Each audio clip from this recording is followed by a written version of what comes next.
Hari ini kita mesti bahas sesuatu yang kira-kira menarik. Gue lagi seneng nih. Kita ngomongin Si A. si A. Iya, si A. Si A. Atau mungkin followersnya banyak di Instagram. Followersnya banyak ya. Yang tadi lagi kita bicarakan ya. Tapi mending gede atau kecil? Sedang. Tuh, sedang tuh semana? Segini, segini, atau ini sedang buat tuh? Yang kedua. Mana segini? Oke, segini dia suka. Kalau lu Sen? Kalau gua yang penting ranum aja, kelihatan ranum, kelihatan. Hanum tuh gimana? Jelasin dengan gestur lu. Kelihatan apa ya? Kelihatan firm, kelihatan matang, siap dipetik. Gua kalau ukuran nggak ada masalah lah, tapi lebih ke kalau gue tuh sebenarnya lebih bias ke cewek atletik sih sebenarnya. Kalau gue boleh jujur ya. Jadi agak keras gitu ya badannya. Setidaknya kelihatan kalau perempuan itu, kalau preferensi gue secara fisik tuh yang kelihatan dia bisa atletik, bisa tangkas, menjaga dirinya, dan biasanya lekuk atletik itu sudah cukup menarik. Jadi terlepas dari apa yang sudah dimiliki secara alamiah, yang sudah dianugerahi oleh Tuhan terhadap badan. Kalau gue tuh lebih tertarik ngelihat ada garis di punggung, ya ada garis di bahu, ada lekukan-lekukannya gitu ya. Ada garis di tricep. Nah kalau buat gue itu gitu. Gue juga suka sih yang bentuknya kayak gitu. Entah kenapa kelihatan sehat, terus kelihatan pakai effort gitu. Karena kan orang itu zaman sekarang banyak mempermasalahkan kalau yang instan nggak pakai effort. Kalau gue sih sebenarnya nggak ada masalah, tapi entah kenapa, mungkin karena gue juga menjalaninya, tahu bahwa setiap usaha untuk membentuk badan lebih bagus itu membutuhkan daya yang luar biasa dan konsistensi. Mungkin selain daripada hasilnya yang sudah bagus, mengetahui bahwa perempuan ini juga punya determinasi untuk jaga badan, dia ngerti kesehatan. Menurut gue tuh memberikan aura yang menarik buat laki-laki. Jadi lu suka cewek-cewek tuh yang atletis gitu. Atletis ya, terlihat atletis lah. Bentuk otot, maksudnya bagian otot kalau pas ngeliat cewek, entah dia workout atau di mana, yang paling seksi menurut lu tuh otot yang mana? Gua upper body sih, paling seksi itu buat gua punggung. Anjing. Sama bahu. Ya, gue setuju, gue suka banget back punggung upper back bahu. itu kalau di belakang tuh kayak ngeliat kok cewek dia pakai baju yang apa? Yang belakangnya kelihatan backless itu. Hot, apalagi dibantu sama bentuk lengannya yang juga agak Iya, gua suka kalau dia ada deltoidnya sedikit, ya kan. Jadi kalau pakai baju tuh dia agak firm, kelihatan kokoh lah gitu. Kokoh. Tapi kalau misalkan nih biasanya kan cewek-cewek yang fit itu, yang lumayan atletis, ketika mereka sering banget namanya workout, dari ukuran dadanya yang lumayan bagus, bisa tuh jadi kecil. Itu nggak apa-apa buat tuh. Menurut gue itu natural sih, karena kan toh payudara itu kan juga isinya kan fat ya, water, gitu sama daging kan. Artinya ketika ini kita kan sedikit-sedikit punya pemahaman tentang weight loss, fat loss ya, sedikit-sedikit. Okay. Artinya kan ketika kita itu weight loss, kita kan nggak bisa pilih sebenarnya bagian badan mana kita yang pertama kali kehilangan lemak. Karena dia kebagian semua kan. Iya, karena kan fungsi manusia itu kan ketika fat loss itu hanya menginstruksikan kepada badan bahwa nutrisi yang lo butuhkan itu sekarang berlebih, sekarang keluarkan. Nah, jadi badan kan dia mengeluarkan entah dari mana kita nggak tahu. Makanya kan menurut gua wajar ketika ada seorang perempuan atau bahkan laki-laki, katakanlah gua lah, ketika dulu gua lebih overweight, itu kan tete gua mengecil. Nah, tapi gua nggak bisa pilih. Kalau gua bisa pilih kan mungkin gua mau pilih lebih kecilin di mana dulu. Iya benar, gua juga. Di mana dulu. Nah, tapi karena kita nggak bisa pilih, makanya itu konsekuensi rasional, tapi makanya kan solusinya adalah mentransisikan dari weight loss ke fat loss. Ya kan, jadi bagaimana kita membuat dia bertransformasi menjadi fat loss, ya itulah kenapa ada protein, kenapa ada resistance training. Benar. Jadi menurut gua itu part of the package aja, tapi keseksian seorang wanita, dan gua juga yakin wanita bisa melihat ini di laki-laki ya. Effort itu seksi menurut gua. Jadi ketika ada seorang lawan jenis yang merepresentasikan bukan hanya keindahan ciptaan Tuhan, tapi juga representasi dari effort, representasi dari genetika yang bagus.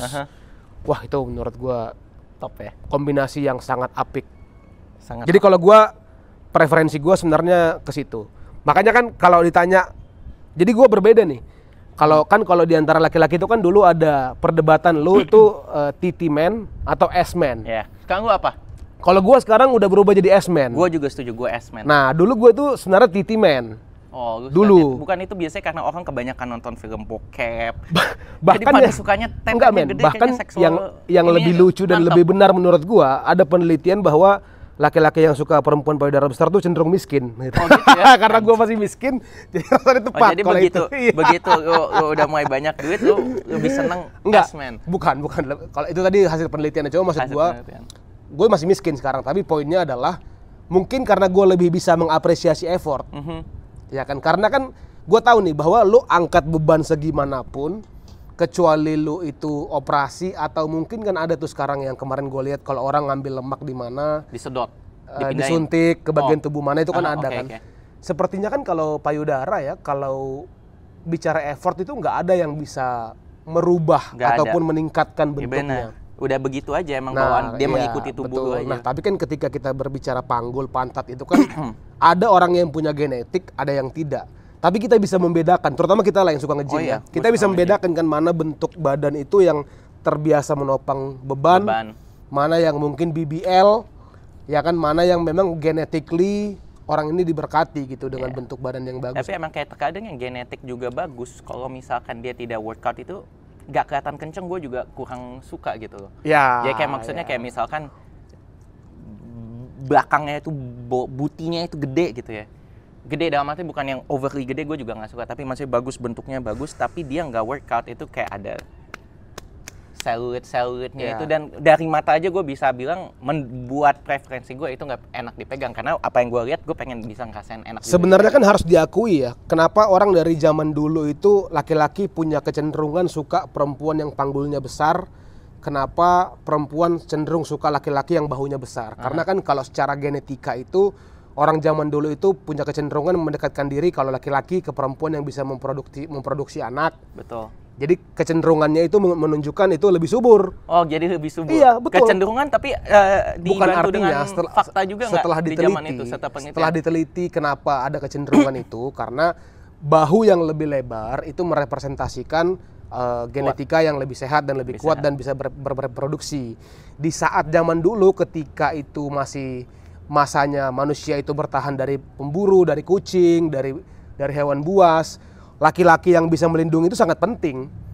Nah, makanya kecenderungannya adalah seperti itu. Berlaku juga sama ketika perempuan itu mencari laki-laki yang dianggap punya bahu yang lebar karena dianggap bisa melindungi dari kerasnya alam. Jadi menurut gua dan sepemahaman gua, kalau laki-laki dan perempuan itu punya kecenderungan ya, punya proclivity terhadap suatu bentuk tertentu, terhadap suatu genetika tertentu, itu sah-sah aja. Justru kan dibenarkan secara saintifik bahwasannya ada penjelasan ilmiahnya kenapa pada dasarnya laki-laki itu suka sama perempuan yang tipe A dan perempuan juga suka yang tipe B. Tapi kan semakin berkembang ya punya macam-macam, beda-beda. Tapi yang pasti menurut gua dalam keadaan apapun punya badan bagus itu menurut gua adalah simbol paling keren dari gitu ya? seseorang. Ya, karena dari segi effort dia bekerja keras untuk itu juga. Karena iya nggak sih? Satu-satunya hal menurut gue yang hampir nggak mungkin diwariskan. Ya kan, kalau yang lain itu bisa diwariskan, tapi kalau lu punya bentuk badan bagus tuh karena lu pasti ngerti sendiri. Gua ngerti. Maksudnya kalau badan lu bagus 2 tahun lalu, kalau nggak lu tetap usahakan, dia akan berubah. Benar. Jadi gue di usia sekarang ini gue semakin melihat status simbol di mata gue itu bukan lagi yang lain, tapi seberapa baik orang menjaga dirinya. Karena menurut gue itu adalah modal paling dasar. Menurut gue ya, ketika para orang paling kaya di dunia sudah mulai memperhatikan kesehatan, seperti misalkan Elon Musk, yang paling terkenal kan Mark Zuckerberg ya kan. Tapi Jeff Bezos juga loh. Jeff Bezos dari kurus sampai botaknya udah. Si Mark sudah sering latihan jiu-jitsu, MMA. Nah, menurut gue artinya kan mereka menyadari bahwa ini seharusnya memang bagian yang kita take care gitu, kesehatan ini kan. Dan makanya kita beruntung lah sebagai orang yang sedikit banyak perhatian, cukup mengerti tentang ini, kita bisa mengapresiasi. Makanya berlaku juga untuk lawan jenis. Ketika ada lawan jenis yang gue lihat sudahlah merawat diri, udah gitu kelihatan atletik, udah gitu dia ramah, Wah, itu nilai plus lagi ya. Apalagi kalau dia seperti yang lu bilang itu cerdas. Oh, cerdas. Dari Apalagi segi sapioseksualnya masuk. ini juga kan? di kasurnya dahsyat. Nah, jadi memang sempurnalah secara multidimensional. Nah, banyak juga nih wanita-wanita yang udah kerja keras nih. Tapi gini, kita balik laki-laki banyak yang suka, pasti laki-laki suka toket ya, dada. Apa namanya bahasa baiknya? Payudara. Payung darah atau payudara ya.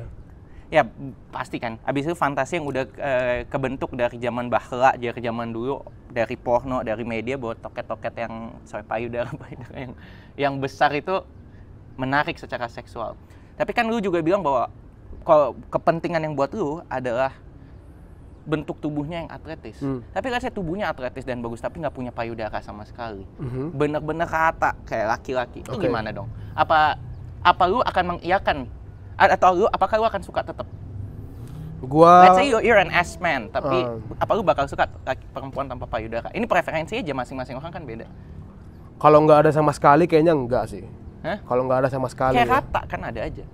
Kayaknya kalau rata banget, sepertinya gue berpikir keras sih. Gue berpikir keras. Karena tete gue gede juga gitu.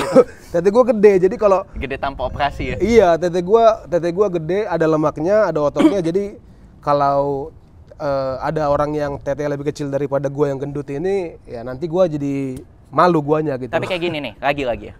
Badannya bagus banget, genetically bagus kecuali ini ya. Dia workout for it, effortnya bagus. Cak, bentuknya bagus, atletis dan hot. S-nya bagus, tapi nggak punya dada. Kalau dia ingin melakukan operasi plastik, bikin payudara palsu, menurut tuh gimana? Apakah itu sesuatu yang oke? Mungkin nggak yang gede banget, tapi yang medium size atau yang enak aja, yang cukup gede. Apakah itu menurut tuh lu bakal suka itu atau lu bakal kayak nggak ada masalah dengan itu? First of all, menurut gua kan you do you ya. Artinya kan orang punya caranya masing-masing lah dalam mengapresiasi tubuhnya gitu ya. Bagaimana dia merasa, ada orang yang merasa dia lebih percaya diri kalau dia implan rambut. Seperti misalkan kita nanti mulai kebotakan, ya kan itu kan dewasa ini solusi yang sangat konkret. Jangan sampai ya, kalau nggak kita jangan sampai ke Turki nanti. Iya, tapi Turki terbuka pintunya selalu untuk pria-pria botak kan. Nah, satu pesawat nanti botak semua. Iya, nah tapi artinya menurut gua First of all, gua sih merasa orang punya caranya lah untuk menilai itu. Tapi yang paling penting menurut gua adalah jangan sampai kalaupun segala bentuk enhancement mau dilakukan, itu jangan sampai karena insecure sih.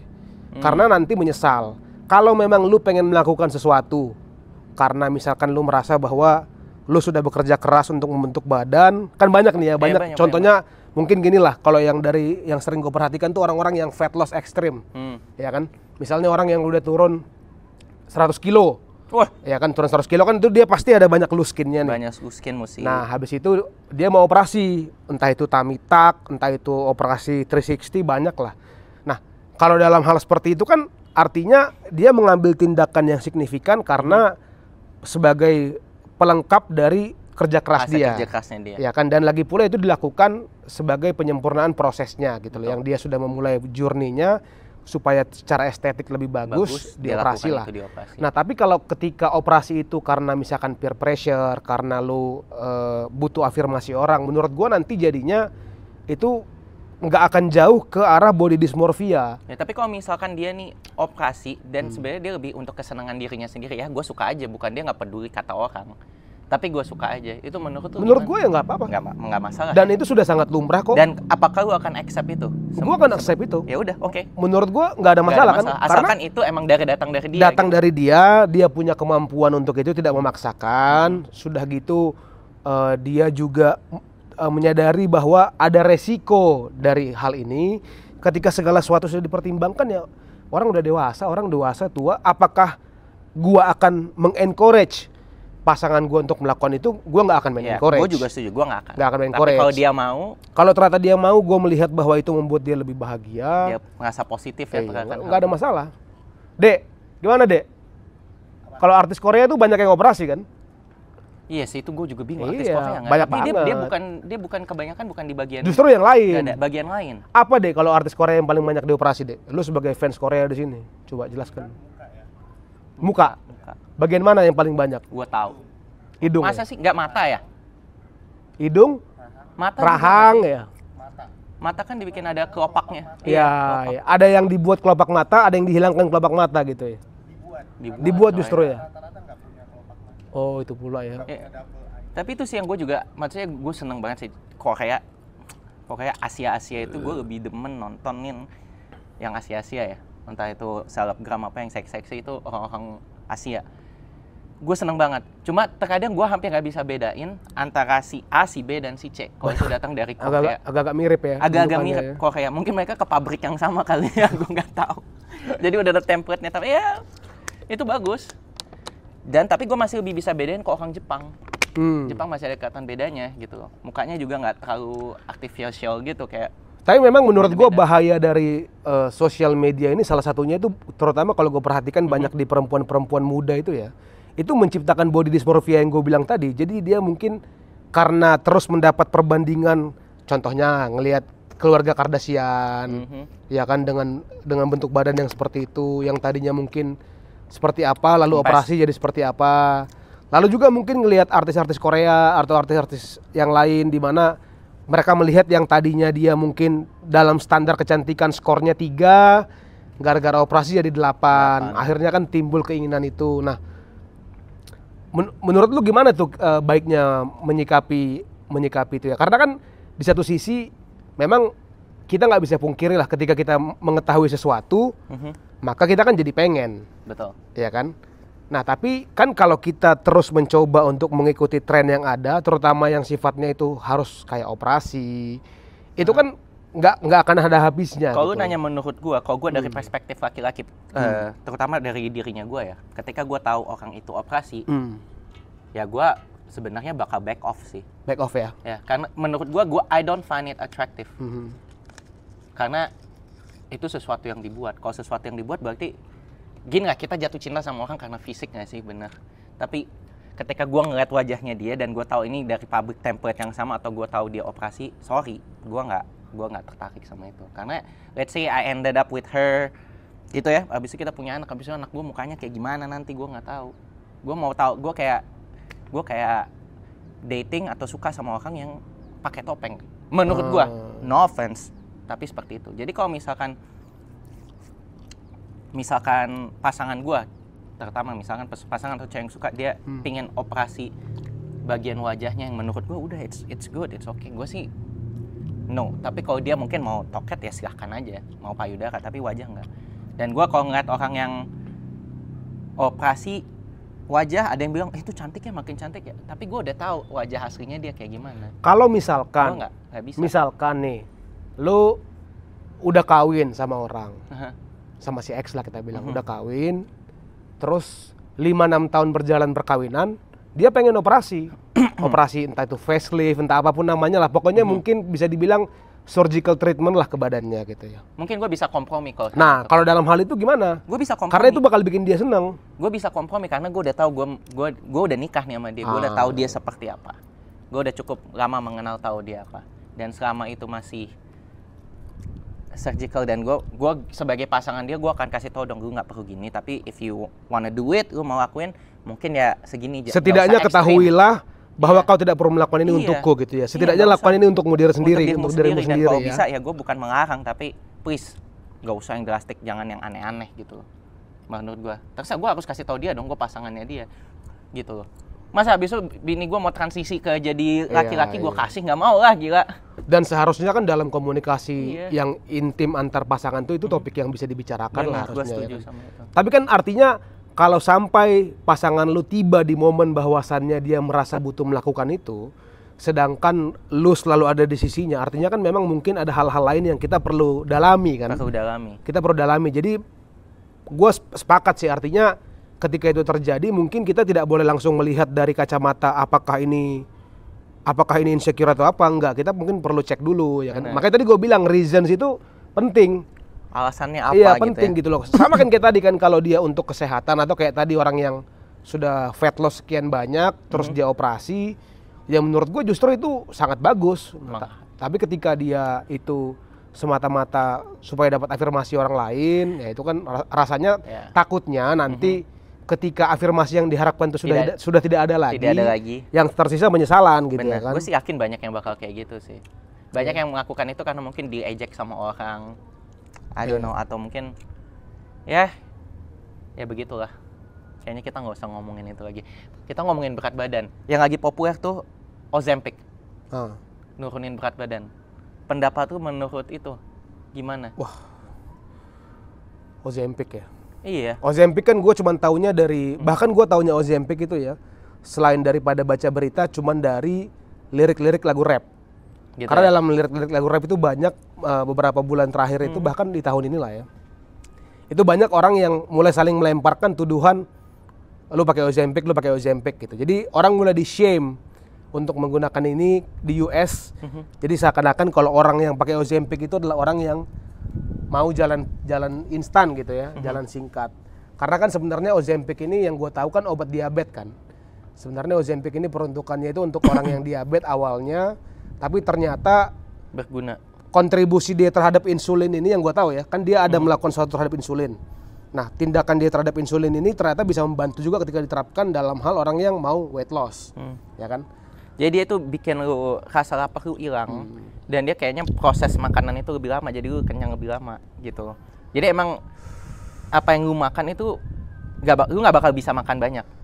Cuma Banyak efek sih. sampingnya lu mual-mual. Banyak sih gue lihat orang yang sudah mulai bahkan membuka diri, Ya, mengakui kalau tapi menggunakan itu. Benar-benar, tapi yang seperti itu kan secara medical kayaknya nggak ada masalah ya. Bukan sesuatu yang ilegal dilakukan juga sih. Cuman kayak pakai itu juga sama sebenarnya kayak orang pakai PED untuk performance enhancing drug untuk gym kayak steroids atau gua nggak tahu apa ya. Itu juga butuh effort, lu nggak bisa diem juga kan, kayak untuk bikin otot untuk jadi gede. Bahkan orang-orang yang pakai doping waktu mereka workout itu yang juga ternyata diizinkan ya kalau di kompetisi-kompetisi bodybuilding yang mengizinkan ya, itu boleh. Itu juga tetap mereka mesti latihan, nggak instan. Sepertinya dan Ozempic itu setahu gue juga sama. Jadi lu tetap juga harus jaga makan lu, jaga Setidaknya jaga kesehatan. yang orang perlu pahami dari barang-barang seperti ini, Ozempic, baik itu steroid, adalah yang pertama, sifatnya itu adalah pemicu. Benar. Pemicu dari penyempurna usaha lu. Benar. Yang kedua, nggak permanen. Nggak permanen. Jadi nggak boleh ceritanya lu pakai terus-terusan obat Jadi ini. biasanya itu misalkan lu dari berat badan yang rata-rata kan yang pakai tuh berat badannya di atas 100 misalkan gitu ya. Habis itu turun jadi 80, 70, udah sampai target berat badannya, ya itu mungkin harus dikurangi dengan lifestyle yang lebih bagus, nutrition yang lebih bagus ya. Karena kalau dipakai terus-terus juga kayaknya agak gila juga sih. Menurut gua gini lah, sepengetahuan gua. Kalau orang mau weight loss itu secara saintifik udah ada caranya. Dan cuma satu caranya, yaitu kalori defisit. Betul. Sudah pasti. Itu yang paling Ya kan? tanpa Karena itu workout ya, itu karena itu adalah fenomena biologis. Itu namanya fenomena biochemical. Di mana energi di badan itu lebih sedikit daripada yang dibutuhkan. Oleh karena itu dia akan membakar. Kan gitu ya. Bentuknya ada banyak, pola dietnya ada banyak. Cara untuk mencapai kalori defisit ini ada banyak. Ada yang pakai keto, ada yang pakai paleo, ada yang karnivor. Tapi kalau semata-mata bicara weight loss, sudah pasti rumusnya kalori defisit. kalori defisit, kurangin Kalau makan fat loss, nah itu agak beda lagi memang. Dia ada komponen yang lain, ada komponen perlu proteinnya dan lain sebagainya. Tapi obat seperti yang dibilang JJ tadi ini memang harus diakui bisa membantu. Benar. Ya kan? Sangat efektif. Bagi mereka setidaknya ya tentu kan perlu konsul sama dokter ya. Kami kan bukan dokter. Ini bukanlah medical advice. Ini adalah pendapat sotoy dari observasi di sekitar kami. Ya. Tentu perlu kalau yang namanya kita mau mengadminister atau mau memasukkan satu zat tertentu ke badan, ya tentu alangkah bijaksananya tetap konsul sama dokter. Ya, mengetahui resikonya Ya. lah, apa aja side effect-nya, lu kuat nggak gitu. Ya, tapi yang pasti apakah nyata peran dari Ozempic ini ataupun produk-produk sejenis ya yang bisa membantu orang untuk mensupres apetit itu nyata. Dan ini paling perlu sebenarnya bagi mereka yang sudah terlanjur lemah sekali self controlnya gitu loh. Karena kan sebenarnya goalnya adalah untuk mereduksi kan gini, mengkonsumsi obat kayak tadi itu kan goalnya adalah supaya kita cepat kenyang. Berarti hubungannya ke kalori defisit juga bisa. Kan pasti ke sana hubungannya. Kesana. Kalau kita cepat kenyang, jadi Makannya kita nggak masuk lagi kalorinya, akhirnya nggak berlebih gitu. Nah, cara paling bagusnya kan tentu adalah secara natural, yaitu tahan keinginan makanmu, gitu kan, tahan. Ya mau nggak mau, memang itu cara. Tapi kalau secara kontrol manusiawinya kita sudah tidak berhasil, sudah dicoba berapa kali pun, dan kita memang mau mencoba untuk menempuh cara ini, sepertinya cara ini bisa dipertimbangkan. Tapi jujur walaupun emang bisa dipertimbangkan, yang gua tahu juga ketika lu menggunakan Ozempic, kalau lu sudah terbiasa makan banyak ya, orang-orang yang udah biasa nggak punya self control, itu termasuk susah bro. Karena lu harus menghadapi fase dimana ketika lu ambil itu, usus lu biasa nampung banyak, tiba-tiba dibuat untuk nampung sedikit, tapi otak lu itu terbiasa dengan makan banyak. Jadi ketika otak lu sama usus lu itu bertemu, mereka berantem, itu yang bikin lu mual. Nah, orang-orang pada kuat nggak itu mual? Biasanya banyak yang give up juga ternyata. Banyak yang jalan 3 hari, 4 hari, bahkan seminggu dia teriak lagi, nggak, mendingan gue makan banyak daripada gue mesti ngerasain ini. Itu butuh effort juga di situ. Ya pada akhirnya kan pilihlah kesusahanmu. Betul. Ya kan, apakah susahnya susah nahan mual, apa susah nahan lapar, apa susah olahraga, apa susah untuk mengalokasikan waktu untuk bangun cepat. Benar. Jadi bisa kontrol makan Ini dan masak. masalah gitu. kedisiplinan sih sebenarnya, semuanya nggak ada yang instan. Banyak yang pakai Ozempic dari berat 150 kilo bisa turun 80, 90. Tapi banyak juga yang pakai Ozempic dari 110 kilo turun 5 kilo balik lagi. Dan sebenarnya Susah. kan mungkin buat mereka yang belum pernah mengarungi perjalanan ini mungkin nggak sadar ya. Tapi gue sebagai orang yang menghidupi ini, gue tahu persis. Terkadang kendalanya itu adalah kita lupa bahwa perjuangannya nggak berhenti di menurunkan, Betul. tapi mempertahankan juga. Mempertahankan. Dan Itu sangat susah. dan lagi nanti lebih jauh lagi meningkatkan kualitas bentuk badan, memperhatikan aspek kesehatan lainnya. Jadi gitu. masih banyak lagi aspek-aspek sisi lain yang Iya. lu mesti kerjakan lagi. Jadi Ozempic ataupun obat lain seperti yang JJ bilang tadi itu memang harus diakui nyata bisa membantu. Tapi kalau teman-teman di antara yang menonton ini ada yang memang merasa bahwa perlu untuk menurunkan berat badan, kalau menurut gua tetap yang harus paling penting untuk dipersiapkan terlebih dahulu adalah alasannya. Why? Why you want to do that gitu loh. Kenapa lu mau ngelakuin itu? Karena kalau belum ada why yang solid, menurut gua lu mau pakai Ozempic kek, lu mau pakai dokter gizi Benar. kek, lu mau sedot lemak kayak gimana pun. Percuma. Karena gini men yang gua sadari ya, orang-orang seperti gua itu yang overweight ya. Seringkali itu permasalahannya itu adalah hubungan yang tidak sehat dengan makanan. Benar. Jadi kita itu punya kecanduan makanan. Itu yang kadang-kadang orang lupa notice gitu loh. Kalau kecanduan narkoba itu menurut gua lebih gampang ditangani. Kenapa? Karena kita bisa nggak nyikat narkoba.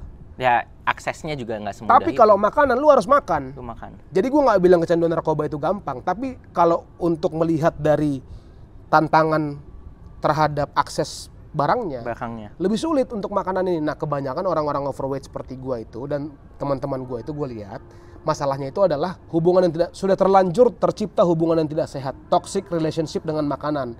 Biasanya misalnya ketika ada masalah hidup solusinya makan. Ketika stres solusinya makan. Ini gue bisa ngomong, ini gue menghidupi soalnya, karena gue merasa yang lama buat gue itu adalah untuk memperbaiki hubungan gue dengan makanan ini. Tapi lu mesti nyoba Ozempic berarti, karena waktu lu pakai Ozempic, lu ngeliat makanan aja, lu enek. Enggak, tapi kalau gua enggak sih. Mungkin Gua kalau gua mau enggak nyoba, ya. enggak. Kalau gua bisa, I got access to ya, Ozempic. jadi gua nggak bilang salah, tapi kalau gua mungkin enggak karena gua ngerasa gua sudah bisa memenangkan peperangan ini. Gitu. Jadi ini Fair and adalah square. Jadi ini adalah peperangan yang sudah bisa gua menangkan fair and square. Jadi buat apa gua mulai? Gitu. Tinggal mungkin determinasi dan konsistensi gua aja yang gua tingkatkan. Tapi jadi ini kita membicarakan ini harus menyentuh dua-duanya. Artinya kita menyarankan bahwa baik untuk bisa hidup sehat secara mandiri, tapi kalaupun teman-teman merasa butuh bantuan, ya reach out untuk bantuan ke dokter ataupun ke orang-orang yang mengerti. Dan yang pasti tetap harus disiplin sih. Ya. Itu kuncinya, karena perubahan lu yang bikin lu bisa sehat itu bukan dokter lu. Nah jadi tadi kembali dulu ke yang tadi ya, yang gue bilang itu ya, tadi hubungan yang tidak sehat itu. Kadang-kadang kita teman-teman sebagai orang yang overweight ini itu terlalu egois, terlalu arogan, berpikir bahwa lemak yang kita tumpuk 3-4 tahun ini kita pengen hilang 3-4 bulan. Itu kan nggak fair. Nggak fair. Ya kan, gimana ceritanya gitu loh, kau bikin badanmu sebesar ini 3-4 tahun, tapi dalam 3-4 bulan lu pengen beresin. Kau harapkan dengan kau sprint tiap hari, kau cut makanan, kau cut karbo sama sekali, kau harapkan dalam 1-2 bulan hilang semua. Mungkin aja dalam sebulan kalau lu sprint tiap hari, lu cut karbo, tiba-tiba hilang 10 kilo. Tapi yang kadang-kadang kita lupa itu cuma air. kadang-kadang yang kita lupa kalau tidak berubah pola hidup yang lain dalam waktu 2-3 minggu dia balik lagi. Itu kan mendiscourage ya orang yang sudah berusaha gitu. Nah, jadi kuncinya adalah kalau kita mau memulai hidup sehat, menurut gua harus ketemu dulu alasannya kenapa. Why? Misalkan kayak gua nih, dulu salah satu alasan terbesar gua ingin konsisten hidup sehat adalah gua takut mati. Jadi menurut gua alasan takut mati itu sudah alasan yang harusnya udah nggak ada yang lebih daripada itu, karena udah berbicara mortality gitu loh, udah bicara existential crisis kan. Jadi karena gua ngerasa kalau gua tidak mulai take a charge in my health, nanti yang gua kerjakan semua ini sia-sia, belum sempat gua nikmati dengan manis tiba-tiba gua mati kan percuma. Nah, apa gunanya ya? Nah, itulah why terbesar gua waktu itu adalah ya gua pengen bukan hanya hidup lama, tapi hidup berkualitas. Ya, karena kan motivasi yang bagus. Motivasi yang bagus karena long lasting. Iya, gitu. Karena kan banyak para ahli yang bilang bahwa kardio itu adalah untuk hidup panjang, weightlifting itu untuk hidup berkualitas. Nah, jadi gue mencoba untuk melakukan dua-duanya. Nah, jadi kalau mau dipetakan rencananya, harus seperti itu. Temukan dulu kenapa. Ada yang temen gue itu ada yang karena dia sudah punya anak, dia overweight, dia pengen bisa melihat anaknya kuliah. Ada yang pengen bisa main sampai tua sama cucunya. Tapi gimana bro sama yang patah hati? Oke. Kan biasanya ada orang yang patah hati dari jelek atau mungkin dari gemuk, abis itu jadi fit. Ya. Atau dari cewek yang jadi lebih bohai, fashionnya lebih bagus, dapat glow up gitu. Itu menurut tuh apakah motivasi yang valid? Sangat valid. Sangat valid. Motivasi yang sangat valid untuk memulai. Untuk memulai. Nah, tapi untuk konsisten itu gue merasa kalau dari sekitar gue tuh biasanya nggak cukup bensinnya. Nggak cukup ya? Karena bensin kemarahan itu nggak bakal lama. Bener. Ya kan, kalau lu punya bensin kemarahan terhadap orang, membuat lu katakanlah lu merasa dianggap jelek sama mantan lu, atau lu diselingkuhin, lu jadi nge-gym, cutting, olahraga. Cuma melampiaskan aja. Say katakanlah dalam tempo 5-6 bulan lu bertransformasi menjadi seorang pria yang sabi banget. Iya. Elman. Oke lah gitu kan. Elman. Makanya tadi gue bilang untuk memulai oke. Nah, tapi kalau hanya berhenti di situ, sepengetahuan gue, transisi dari mencapai hasil yang diinginkan ke maintenance itu juga berat. Jadi kalau ada bensin di sini tapi nggak ada bensin buat yang di sini, belum ketemu why-nya kenapa lu harus mempertahankan kan? Tadi kalau yang pertama kenapa lu harus jadi cowok sabi? Udah ketemu karena lu pengen menunjukkan kepada mantan lu kalau lu sekarang mantap, lu pengen menunjukkan pada dunia kalau lu bekerja keras. Udah ketemu nih. Nah, ketika lu sudah di titik yang lu inginkan tapi lu ingin maintenance atau mungkin lu pengen upgrade jadi cowok berotot lah sekarang. Mesti ada goals lain. Nah, kenapa? Gitu kan. Jadi kalau menurut gua sebagai katalisator di awal, sebagai pemicu di awal itu sangat bagus. Apapun kalau menurut gua dalam hidup ini apapun yang menjadi motivasi lu untuk mencapai titik yang lo inginkan, mau itu kemarahan, mau itu nafsu, mau itu kesakitan, mau itu balas dendam, apapun itu, gunakan aja gitu. Gunakan aja, tapi kadang-kadang kan kita perlu menyempurnakannya gitu sebagai suatu rangkaian lah. Ya, tapi biasanya orang yang dia workout kayak gitu, pasti dia akan dapat juga sih motivasi lain untuk di tengah jalan setelah dia melakukannya ini. Ada juga yang enggak. Ada juga yang enggak. Ya, gue nggak pernah lihat itu sih. Gue nggak pernah tahu orang yang enggak, tapi gue sendiri mungkin bukan karena patah hati ya, tapi gue kayak I think I need to be healthy, shape badan gue bagus, harus bagus lagi, jadi gue workout. Pertama udah kayak gitu, gen udah ke achieve, setelah itu motivasi gue lain lagi, bukan lagi untuk karena bentuk badan gue udah mulai oke nih, gue punya motivasi yang standar banget, ya udah gue mesti jaga ini aja. Kalau gue nemunya kayak gitu, tapi gue tahu gue orang lain ya, gue nggak tahu orang lain. Kalau yang gue lihat sih, ketika lu sudah, biasanya memang kebanyakan kalau orang sudah melihat progres di badannya ya, ngelihat ototnya mulai keluar, ngelihat dia mulai PR-nya mulai meningkat, atau gerakan yang tadinya dia nggak bisa lakukan jadi bisa lakukan, pasti jadi motivasi. Jadi gitu motivasi. Kan. Kalau gue sih melihat kebanyakan orang yang sudah mencintai gym itu, terlebih khusus, ya, yang hidup di gym, itu tiap hari ke gym. Gym itu atau angkat beban itu gue lihat bukan lagi hanya sebatas angkat beban kalau buat mereka. Terutama berlaku juga buat gue lah. Gue juga setuju. Jadi kalau buat gue tuh pergi ke gym untuk angkat beban itu sudah seperti meditasi, dimana jadi gue punya kesempatan untuk berpikir selain daripada sudah pastilah ya untuk kesehatan. Benar. Dan juga kan gue sukanya pagi ya kalau nge-gym itu ya. nge-gym pagi itu men, buat gua itu membuat gua lebih mudah untuk menghadapi hari dalam konteks gua sudah susah nih di pagi hari. Gua sudah melakukan hal yang berat di pagi hari. Jadi sepertinya akan sangat sedikit hal lain yang bisa mengganggu gua sepanjang hari gitu loh. Karena gua di pagi hari sudah memulai dengan satu hal yang sangat berat yang membutuhkan semua energi, pikiran dan usaha gua di pagi hari. Ketika di siang hari atau di malam hari itu ada hal lain yang datang, yang muncul, kan kemungkinan besar itu tidak akan seberat gym lah. Artinya walaupun dia berat secara mental, tapi physically dia tidak akan sesusah itu untuk diangkat gitu. Gue udah lewatin ini tadi pagi, masa gue nggak bisa lewatin? Jadi somehow itu gue bisa ngerti gitu. Jadi alasan orang yang kalau udah hidup di gym itu, it's not only about lifting weight buat mereka, tapi jadi gaya hidup, jadi sumber dopaminnya, jadi sumber endorfinnya. Benar-benar gue setuju. Lu seminggu gym berapa kali? Kalau gue sih udah nggak gue hitung. Jadi kalau gue lagi bisa gue berangkat. Tapi kira-kira aja. Ya 4 kali? 4. Gue juga sama sih. 4-5 kali lah. Pertama gue di gym itu emang ya karena iseng-iseng aja, tapi lama-lama kayaknya gue hampir nggak bisa kalau gue nggak ke gym. Kayak gue perlu rasanya gue workout. Mau cuma 30 menit gue pakai jam gue 30 menit aja nggak apa-apa, gue datang workout and I feel better about the day juga gitu. Gue tau gue energi gue kebangun dari situ. Jadi abis nge-gym walaupun gue lemes-lemes, abis nge-gym biasanya gue jadi lebih ada energi aja. Exactly, pagi ini gue tadi kayak gitu. Pagi ini tadi sebelum kita rekaman ini Gua ngerasa tadi gua jalan pagi bentar, habis itu ke gym angkat-angkat 30 menit, gua nggak mood, gua cabut. Gua juga sama tuh. Jadi kayak udah nggak mood ya udah cabut, tapi paling nggak ada yang gua paksain berapa kali latihan karena gua udah nggak bisa spend di gym terlalu lama juga sih sekarang. Paling 40 menit. 1 jam udah lama banget. Udah nggak betah. Kalau gua sekarang biasanya gua strategiin kayak semi circuit training gitu gua. Oh. Jadi satu non-stop.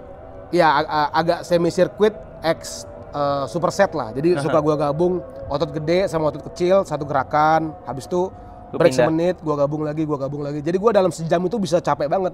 Sejam itu gua biasanya udah pemanasan, udah latihan, udah pendinginan. Nah, tapi kembali ke yang tadi, maksud gua sangat indah lah kalau kita bisa menginkorporasikan sesuatu yang bermanfaat ke dalam rutinitas kita.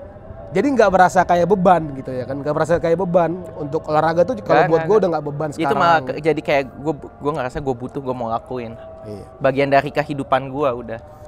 Hidup sehat itu menurut gue ya J, terlebih khusus semenjak COVID ya, itu membuka mata gue bahwa memang yang paling bisa lu kontrol di dunia ini cuma diri lu sendiri gitu.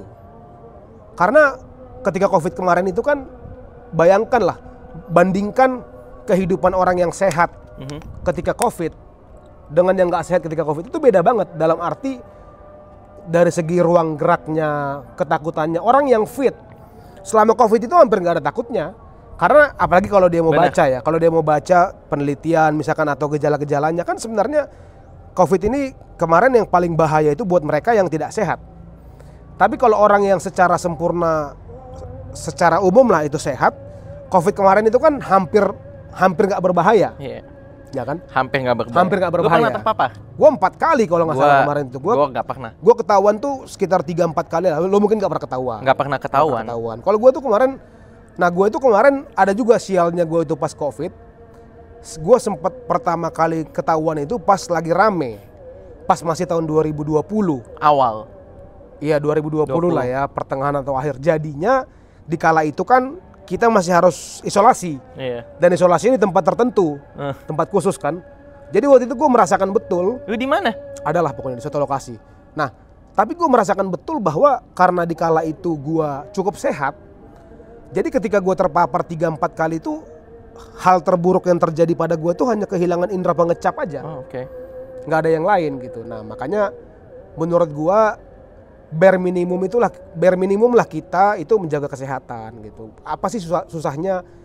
Karena kadang-kadang tuh gini ya, gue lihat ya, yang gue kasihan ke orang-orang itu, banyak orang yang ngira kalau dia itu sudah terlambat, antara karena sudah terlalu tua, atau karena sudah terlalu gendut, atau karena nggak punya waktu.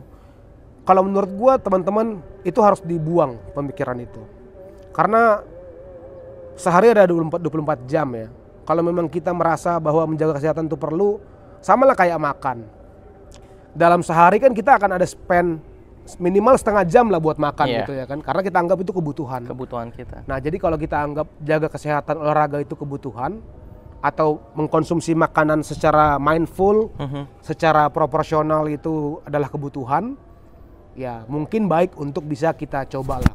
Ini gue sama JJ bisa ngomong kayak gini kalau gue memang karena gue masih menjalani hal ini gitu, dan JJ juga masih menjalani hal ini. Gitu.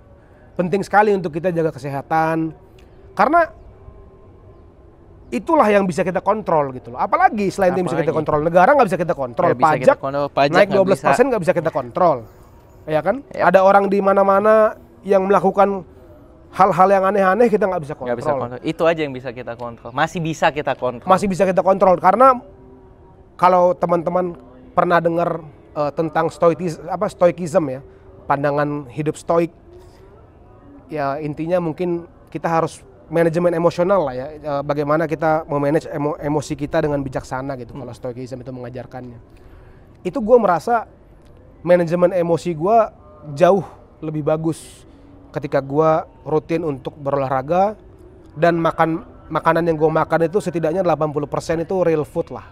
Ya karena gue udah terbiasa mengontrol. Satu itu.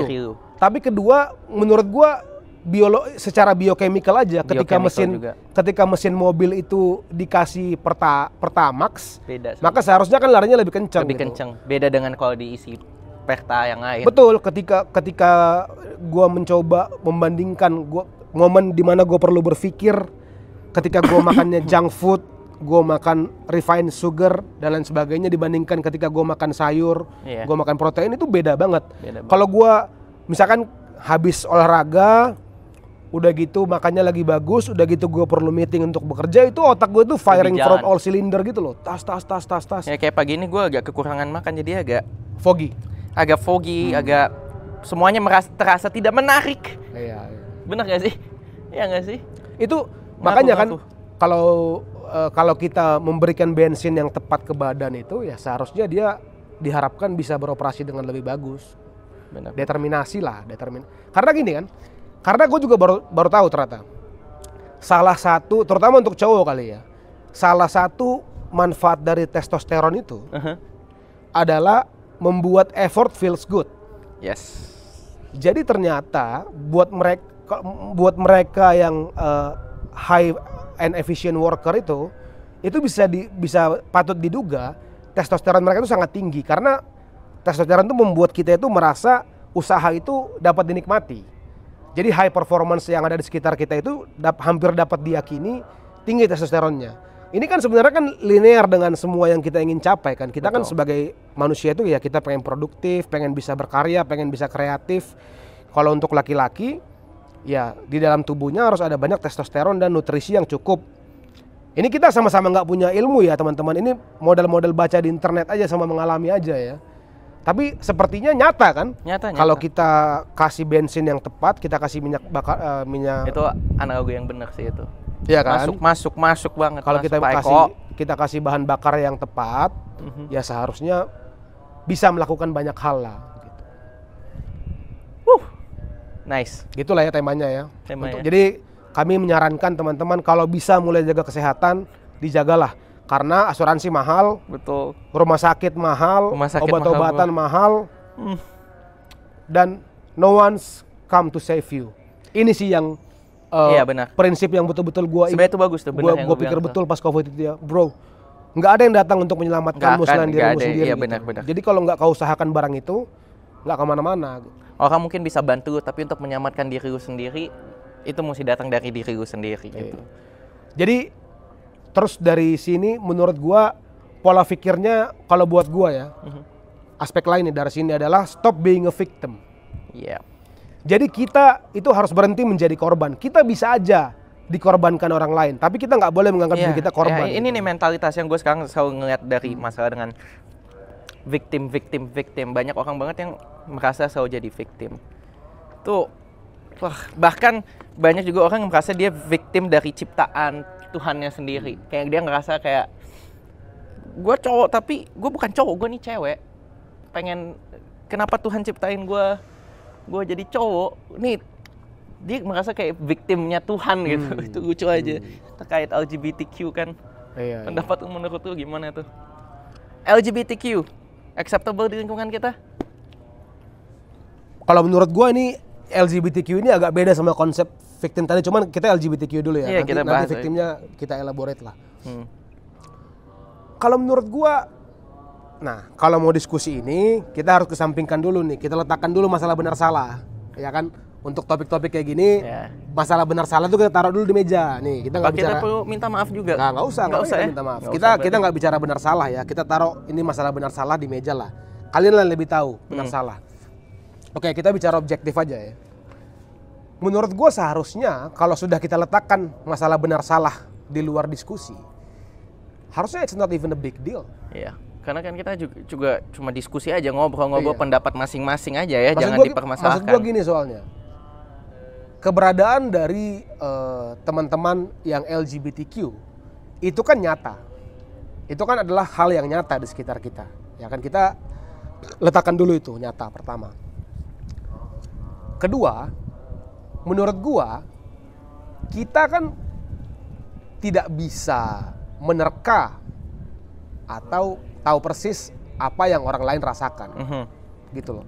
Misalkan gini men, misalkan lu dari kecil udah suka duren nih, misalnya ya.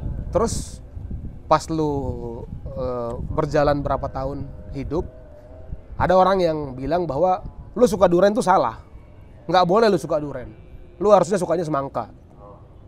Nah, lu kalau digituin orang, kan pasti ada rasa tidak nyaman. Pastilah kan, kita nggak usah bicara benar salah gitu loh. Masalah apa yang lo yakini selama ini, tiba-tiba ke orang bisa mengkritisi tanpa ada dasar apapun. Nah, jadi poin gua di sini adalah lebih ke kalau kita mau melihat sudut pandang orang itu harus kita lebih manusiawi dan berempati. Artinya, oke lah kita boleh nggak sepakat dengan cara pandang hidup orang gitu. Katakanlah kita orang yang beragama ya. Katakanlah mungkin di agama kita diajarkan bahwa cara hidup tertentu nggak boleh. Tapi kalau selevel Paus Fransiskus aja, ketika ditanya tentang LGBTQ, tahu nggak quote dia apa? Dia bilang, "Who am I to judge?" Kalau beliau aja bilang kayak gitu, gua ya siapa gua gitu loh mau berbicara tendensius tentang itu. Tentang benar atau salah. Tentang benar atau salah. Karena seorang kepala gereja tertinggi umat Katolik aja dia mengambil posisi bahwasannya dia tidak punya kapasitas untuk mengkritisi gaya hidup orang gitu. Ya kan? Nah, jadi kalau gue pribadi sebenarnya melihatnya, kita kalau bicara ini jangan benar salah lah. Kita bicara ini lihat bahwa ini ada manusia lain yang punya preferensi gitu ya. Masalah gua sepakat atau tidak, masalah gua itu inline apa tidak dengan ajaran gua itu nggak relevan menurut gua. Nggak relevan. Tapi sebagai sesama umat manusia, sebagai sesama warga Indonesia, terlebih khusus kalau kita itu bisa berinteraksi seperti biasa aja, nggak ada yang aneh-aneh. Kalau gua sih nggak ada masalah. Kalau gua gini, kalau gua nggak ada masalah dengan keberadaan mereka. Kan gue juga punya teman-teman di lingkungan gue yang juga seperti itu, entah dari yang suka sesama jenis atau yang mengubah jenisnya dia sendiri ada. Gue nggak ada masalah, gue tetap akan berteman sama mereka. Cuman kalau mereka tanyakan ke gue punya dua kondisi aja. Gini, satu, yang penting gue nggak suka sama gue. Jangan, karena gue normal. Gue kasih tahu. Yang kedua, kalau misalkan dia pengen berubah atau pengen melakukan apa, gue tidak mendukung, tapi ya silakan aja. Jangan, maksud gue nggak ngedukung dia, ya udah sana. Gue, tapi ya udah. Kalau gue aja, it's up to you man. Tapi gue nggak ada masalah gitu. Gue jujur kalau dia suka sama gue appreciate sih. Iya maksud gue gini. Karena menurut gue gini men, kalau laki-laki katakanlah yang gay gitu ya. Oke. Dia suka sama gue, menurut gue itu pujian. Gitu ya. Menurut gue artinya gue cukup representatif, walaupun kan gue straight ya. Gue straight nih. Tapi kalau ada seorang laki-laki gay yang menaksir gua hanya dari looks gua semata, Aizen ganteng banget. Wah, kalau menurut gua itu gua akan terima sebagai I'll take that as a compliment ya, karena menurut gua itu pujian. Maksud gua suka gini, jadi bukan suka kayak cuma suka gitu. Jangan ngakak-ngakak ke situ. Jangan lu kayak Ya. Ngamar, enggak lah. Atau ke sauna, enggak. Thank you, gue lurus. Walaupun mungkin terkadang orang ngirain gue gay gara-gara pakai anting atau apa. Tapi kayak gitu. Tapi yang gue bilang bener juga sih. Harusnya kita appreciate ya kalau mereka sampai suka. Kalau gue sih, dulu gue pernah dikasih tahu ini sama teman gue yang gay juga. Dia bilang gue bahwa, bro, Lu itu kalau ditaksir sama cowok gay, lu tuh harusnya seneng, Karena mereka bersyukur. lebih frontal gitu ya. Satu itu. Kedua, mereka itu lebih selektif kalau milih cowok. Gitu ya. Lebih selektif. Karena begitu banyak cowok dia harus lebih ganteng atau yang Satu itu, kedua kan mereka sudah kurang lebih sudah tahu kriteria luar dalam, sudah punya bayangan lah kayak gimana cowok. Jadi ketika lo itu diapresiasi atau disukai, kalau gua sih menerima dengan tangan terbuka. Tapi kan kalau udah bicara suka itu ya udah jauh lah. Maksud gua, kalau itu kan udah berbicara interaksi manusia yang levelnya lain gitu loh. Yaitu sudah mulai ada keintiman. Ya kalau itu kan kita boleh punya preferensi masing-masing. Tapi kalau gua tadi itu sama kayak teman-teman gua juga yang cewek, itu mereka juga bilang kalau gua disukain sama perempuan yang lesbiola menurut mereka, itu dia appreciate karena iya. Karena ya menurut mereka artinya gue stand out dibandingkan perempuan-perempuan yang lain. Gitu ya. Jadi kalau menurut gue santai aja lah gitu. Dan gini, yang gue perhatikan juga dari teman-teman gue yang LGBT kan juga mereka tuh most of them ya 90% of them itu pengen di live alone aja. Iya, iya. Mereka tuh pengennya nggak usah diurusin, udah lu nggak usah ngurusin gue. Gue udah lama nih. Gue sudah lama tersurprise nih dunia ini. Ini kebanyakan mindset mereka gue lihat ya, teman-teman gue yang LGBT ini. Puluhan tahun ke belakang, gue itu sangat tersurprise kehidupan gue. Gue tidak pernah bisa keluar dari kloset. Gue dulu kalau pakai baju yang agak-agak agak-agak flamboyan itu pasti diserang semua orang. Gue dulu belum punya platform untuk berbicara. Dulu gue belum punya cara untuk mencari teman-teman yang satu selera. Tapi di era ini barulah sekarang. Jadi kalau dibilang mungkin LGBTQ semakin banyak, gue rasa mungkin lebih tepatnya semakin ada platform buat mereka berbicara aja. Tapi gini bro, kan kayak lu bilang di lingkungan lu mungkin di lingkungan yang secara umum orangnya banyak gitu ya. Berbagai macam orang dan mereka diminta untuk bertindak profesional. Nggak kan? Tapi ada beberapa lingkungan, contohnya gym deh yang paling deket ya. Biasanya di gym itu mereka lebih berani bro. Menurut gua mungkin karena yang kayak lu bilang dia ngerasa ada di lingkungan yang mereka bisa bersuara. Yang cuma yang gua terkadang suka nggak suka gitu ya, kayak karena gua pernah ngalamin.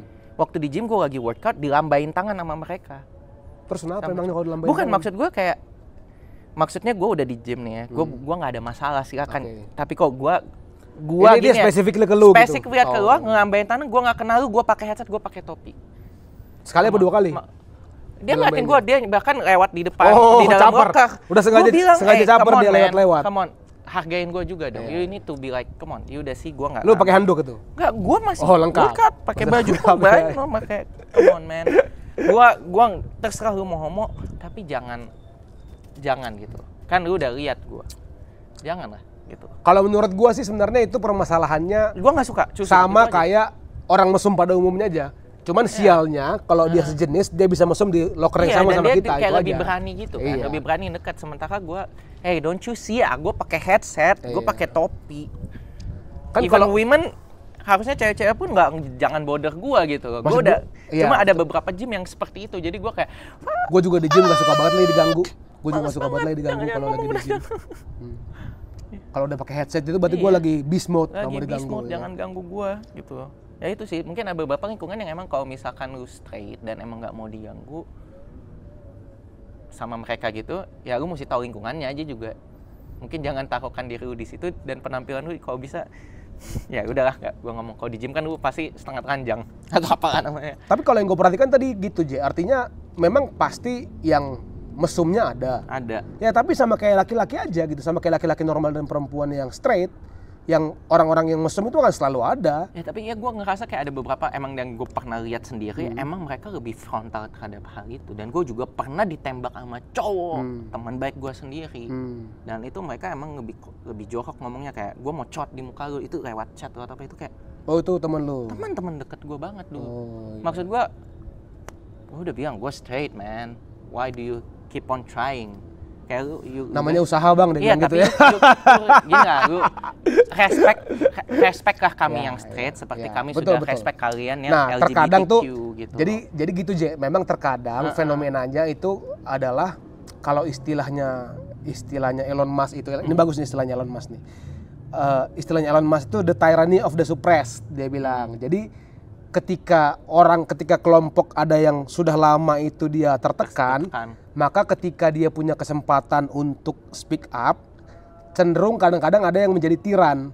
Jadi dia yang duluan. Ya udah, jadi semuanya yang dulu mungkin pernah dianggap penjajah atau orang-orang yang berbeda dengan dia itu sekarang jadinya dikerdilkan. Nah, jadi mungkin itu kan. Jadi kan yang paling sehat itu ya kita saling menghormati aja gitu ya kan. Artinya lu punya preferensi, gue punya preferensi, gue menghormati lu, kita menghormati teman-teman sebagai manusia. Benar. Tapi kan juga teman-teman bisa bayangkan bahwa di Indonesia ini kita diajarkan ada beberapa agama dan terutama kalau di agama Kristen lah misalnya itu kan, dan di Islam itu kan memang tidak boleh praktik seperti itu. Benar. Jadi teman-teman yang LGBT juga tidak boleh menyalahkan dengan hormat ya. Betul. Tidak boleh juga menyalahkan kelompok orang yang mungkin tidak suka atau responnya berlebihan terhadap itu.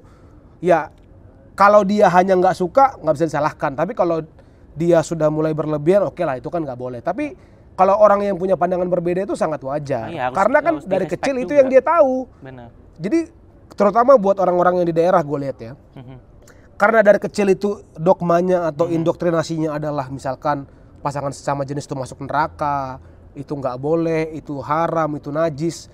Jadi nggak bisa kita salahkan sepenuhnya juga kalau dia bertumbuh jadi orang dewasa, itu yang menjadi pola pikirnya gitu.